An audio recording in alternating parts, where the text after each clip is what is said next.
মিলাদ, মিলাদ সমাজ আছে না নাই? 400 শতাব্দীতে এটা প্রতিষ্ঠিত হয়েছে।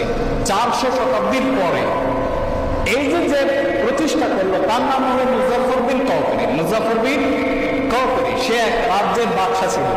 সে ইবলিস শয়তানের অনুমতিতে, ইবলিস শয়তানের পরামর্শে চালু করলো। কি চালু করলো? ইবলিস শয়তান আসলো, আয়েশা দেখে যে মুজাফফর বিন কাওকারির আম্মা মারা গেছে। কথা খেয়াল করবে, মুজাফফর বিন কাওকারির আম্মা মারা গেছে। মারা যাওয়ার পরে সে তো দেশের বাদশা, তো বাদশাকে বলতেছে, মুজাফফর তোমার আম্মা মারা গেছে, এজন্য তোমার দুইটা জিনিস করা দরকার। এক নম্বরে তোমার আম্মার কবরে কিছু সব পাঠানোর দরকার। কি পাঠানোর দরকার? আর এই তোমার এই সবকে উপলক্ষ করে তোমার কিছু নাম অর্জন করারও দরকার। কিছু নাম অর্জন করারও